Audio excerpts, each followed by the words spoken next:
नमस्कार साथियों, आज के क्लास में हम पढ़ेंगे गोल्जी बॉडी या गोल्जी कॉम्प्लेक्स।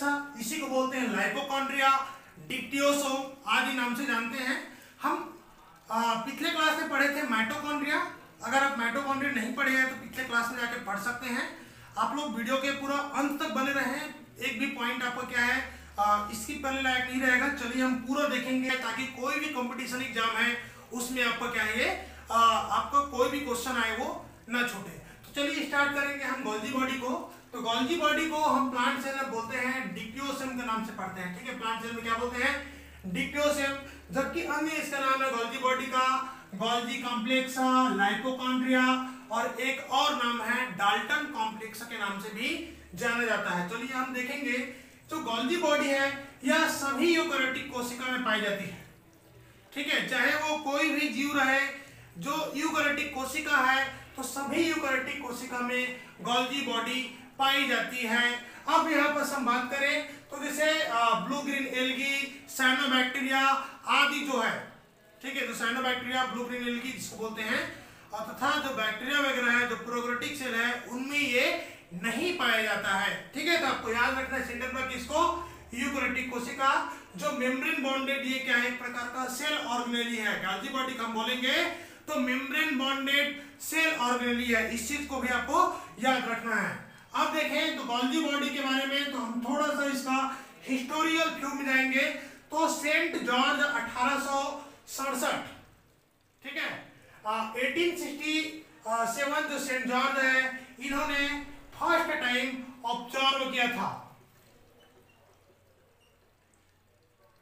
ठीक है, सेंट जॉर्ज ने फर्स्ट टाइम गोल्जी बॉडी को ऑब्जर्व किया था, इसका अवलोकन किया था। लेकिन दुखद यह है कि सेंट जॉर्ज सेल बायोलॉजी में गोल्जी बॉडी को स्थापित नहीं कर पाए, फेमस नहीं हो पाए। जो सेंट जॉर्ज का जो शोध कार्य था वह सेंट जॉर्ज और कुछ डिपार्टमेंट तक ही सीमित रह गया, जिसके नाम से नहीं तो जो खोज का जो श्रेय दिया जाता सेंट जॉर्ज को दिया जाता। अब इन्हीं के देख लीजिए जो 20-30 साल, लगभग 30 साल बाद आया कैमिलो गोल्जी। ठीक है, कैमिलो गोल्जी। तो कैमिलो गोल्जी ने क्या किया? इन्हीं को जो श्रेय दिया जाता है इसका खोज का, इन्होंने 1857 में इंटररेटिकुलर अपार्टस के रूप में वर्णन किया अपने एक शोध में। ठीक है, क्या के रूप में वर्णन किया? इंटरसेलुलर अपार्टस के रूप में वर्णन किया कैमिलो गोल्जी ने। और ये कैमिलो गोल्जी के वजह से ही सेल बायोलॉजी में बहुत ही मतलब कहना चाहिए क्रांति आ गया। समझ लो कि सब लोग क्या है इसको जाने, मतलब इन्हीं के कारण से जो गोल्जी बॉडी का जो शोध कार्य था दुनिया के सामने में आया। इसीलिए कैमिलो गोल्जी के सम्मान में 1898 से हम इसे गोल्जी बॉडी या गोल्जी अपर्चस के रूप में पढ़ते हैं। किनके सम्मान में? Camillo Golgi, sir Camillo Golgi के सम्मान में ही 1898 से हम इसे गोल्जी अपर्चस या गोल्जी कॉम्प्लेक्स या गोल्जी बॉडी के नाम से जानते हैं। यानी कि जो गोल्जी बॉडी का जो नाम पड़ा है वह इन्हीं कैमिलो गोल्जी के नाम पर ही पड़ा है। और इन्हीं को इसका जो खोज का श्रेय, ठीक है, इसका खोज का श्रेय, डिस्कवरी का श्रेय दिया जाता है कैमिलो गोल्जी को। ठीक है, तो ये आपको क्वेश्चन में पूछ देगा कि गोल्जी बॉडी डिस्कवर्ड बाय करके, तो आपको याद रखना है कैमिलो गोल्जी। कैमिलो गोल्जी को ही आपको पूछेगा, ऑप्शन में मिल जाएगा। इसके अलावा पूछ देगा कि Camillo Golgi which of the cell not found Golgi body करके, तो आपको याद रखना है कि जो जितने भी जो प्रोकैरियोटिक सेल है, ठीक है, चाहे वह क्या रहे, साइनोबैक्टीरिया रहे या बैक्टीरिया रहे या अन्य जो प्रोकैरियोटिक जो सेल है, वहां पास ये गोल्जी बॉडी नहीं पाया जाता है। हमेशा पूछे किसमें नहीं पाया जाता करके पूछता है, क्योंकि ये तो समस्त यूकैरियोटिक कोशिका में पाया जाता है। वहां पर सबको पूछ देगा कि फंजाई, एनिमल ऐसे करके, तब क्या याद रखना है फंजाई नहीं पाए जाते हैं। मैं आपको और बताऊंगा आगे। तो चलिए हम देखेंगे इसका जो स्टेनिंग है, जो गोल्जी बॉडी का स्टेनिंग किया जाता है, एक अभिरंजन है जिसका नाम है सूडान ब्लैक।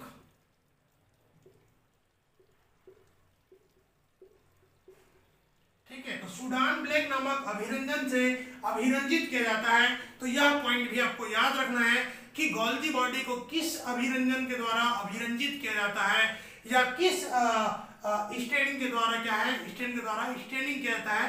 तो आपको याद रखना है इसका स्टेनिंग सूडान ब्लैक नामक जो स्टेन से किया जाता है, सूडान ब्लैक नामक अभिरंजन से इसका स्टेनिंग किया जाता है। हम देखेंगे इसका अल्ट्रा स्ट्रक्चर। अब बात करते हैं अल्ट्रा स्ट्रक्चर गोल्जी बॉडी की। तो अल्ट्रा स्ट्रक्चर के बारे में अगर हम बात करें तो इसका जो खोज तब संभव हो गया जब 1932 में इलेक्ट्रॉन माइक्रोस्कोप आया। ठीक है, जो इलेक्ट्रॉन माइक्रोस्कोप आया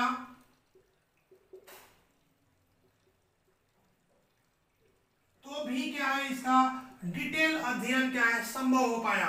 ठीक है, जो नाल रस्का के द्वारा 1932 में जो इलेक्ट्रॉन माइक्रोस्कोप दिया गया था, इसी के बाद में ही इसका डिटेल अध्ययन, इसका अल्ट्रा स्ट्रक्चर का अध्ययन क्या है संभव हो पाया।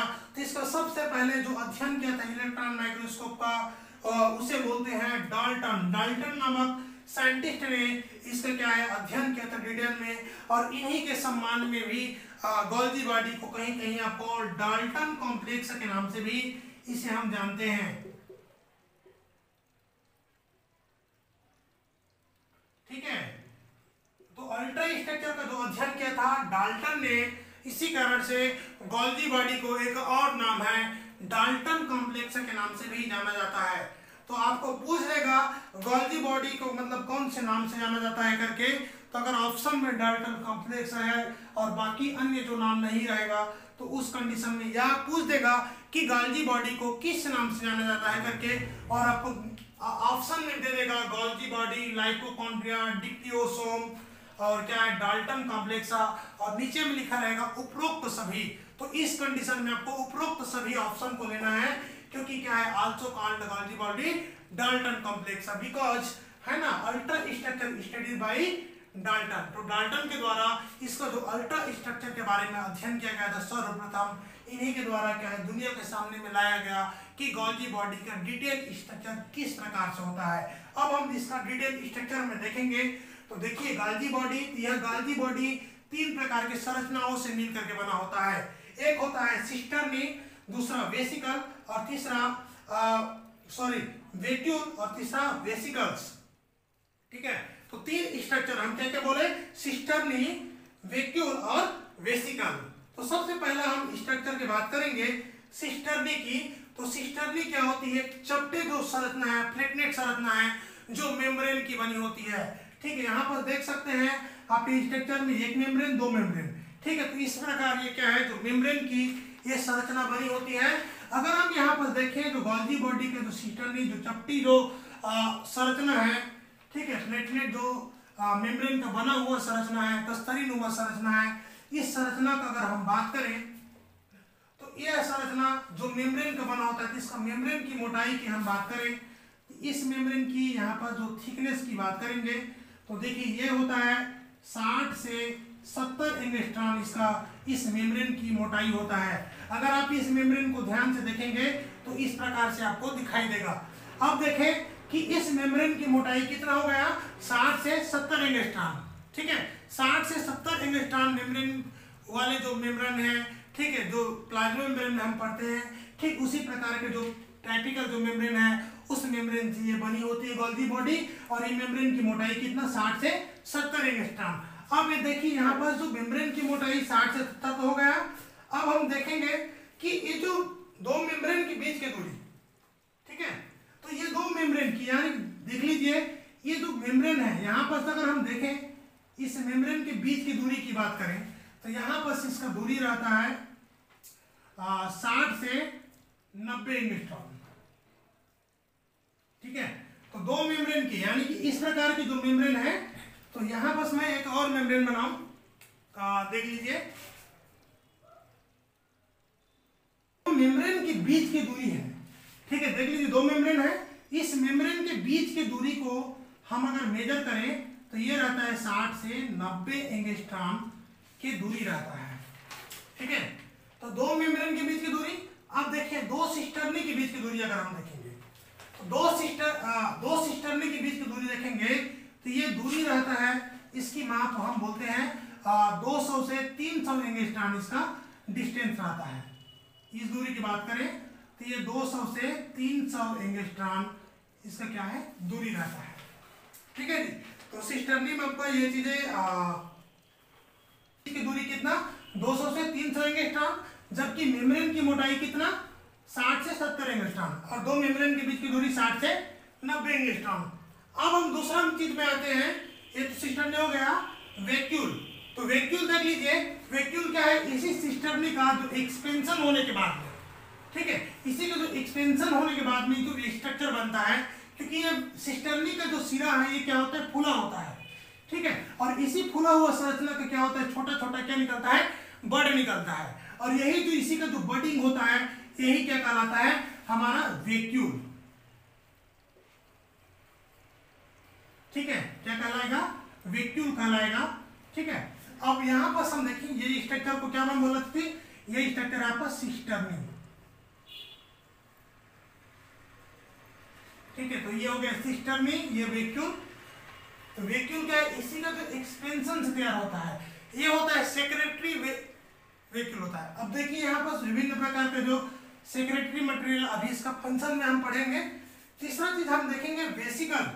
तो वेसाइकल की अगर हम बात करें तो इसका जो वेसाइकल है यह दो प्रकार का होता है। यहाँ पर हम देखें तो इसको हम क्या बोलते हैं, यहाँ जो नीचे की जो संरचना इधर दिखे तो ये क्या है, वेसाइकल। ठीक है, तो वेसाइकल की बात करें तो यह वेसाइकल दो प्रकार की होती है। देख लीजिए यहाँ पर कुछ संरचना क्या है, खुरदुरे दिख रहा है और कुछ स्मूथ दिख रहा है। जो खुरदुरे संरचना दिख रहा है उसे हम क्या बोलते हैं, कोटेड वेसाइकल, और जो स्मूथ दिख रहा है उसे हम बोलते हैं स्मूथ वेसाइकल। ठीक है, तो दो प्रकार के इसमें आपको क्या है, वेसाइकल देखने को मिलेगा। तो ये जो कोटेड वेसाइकल तो बाहरी तरफ क्या रहता है, खुरदुरा रहता है, जबकि स्मूथ वेसाइकल का जो बाहरी सतह क्या रहता है, स्मूथ रहता है, और इनमें क्या है, जो सेक्रेटरी पदार्थ भरे होते हैं।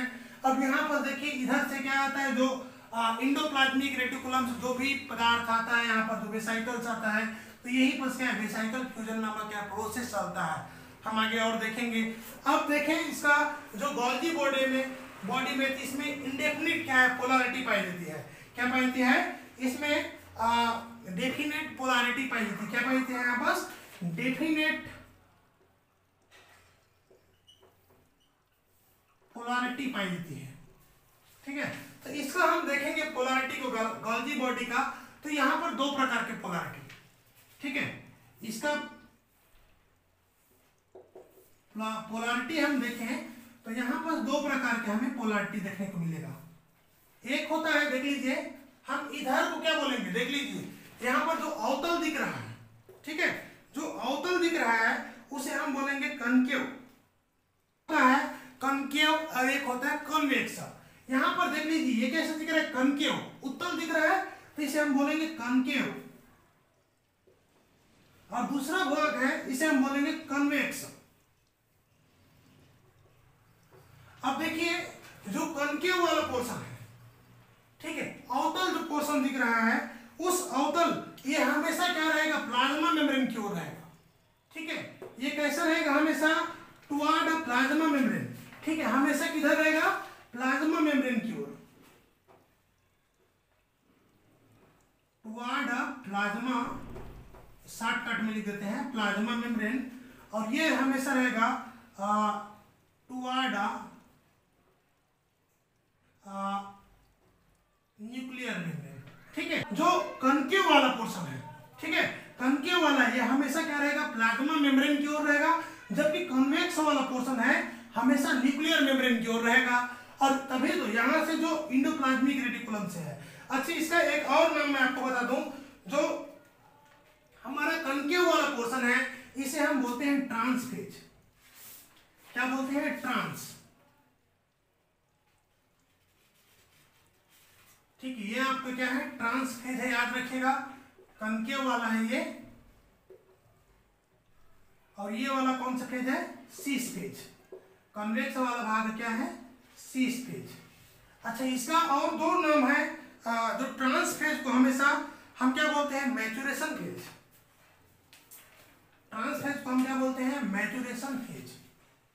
ट्रांस फेज को मैच्योरेशन फेज बोलते हैं। ये कई बार कंपटीशन एग्जाम में पूछ दिया है कि मैच्योरेशन फेज किस छोर में पाता है। तो आपको याद रखना है कि जो प्लाज्मा मेम्ब्रेन वाला जो हिस्सा है, ठीक है, क्योंकि सेल में लगे तो प्लाज्मा मेम्ब्रेन वाला हिस्सा है, उस फेज को क्या बोलेंगे? Maturation phase. जबकि यहां से जो शेष फेज को हम बोलते हैं फॉर्मेटिव फेज। क्या बोलते हैं? Formative phase.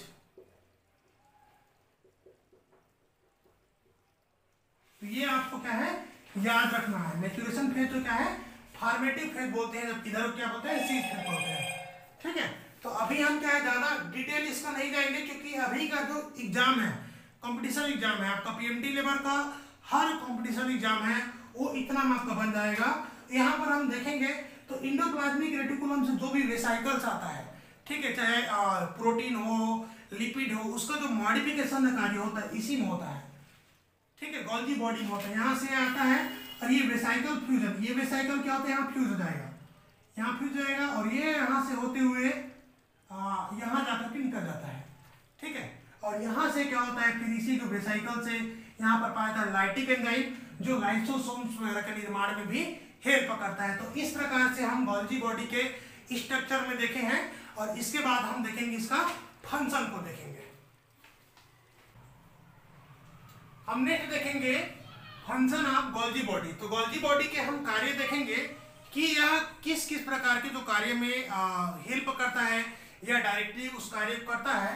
जो अब देखेंगे कि हमारा जो कंपटीशन एग्जाम में, चाहे वो हर प्रकार के एग्जाम हो जिसमें ये क्वेश्चन बार बार क्या है रिपीट करके पूछे जाते हैं।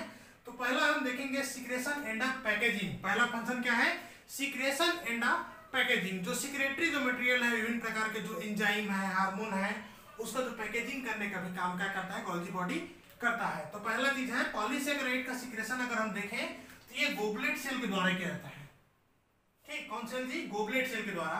इसी तरीके से कोलेजन का सिक्रेशन कनेक्टिव टिश्यू के द्वारा किया जाता है, कोलेजन का कनेक्टिव टिश्यू द्वारा।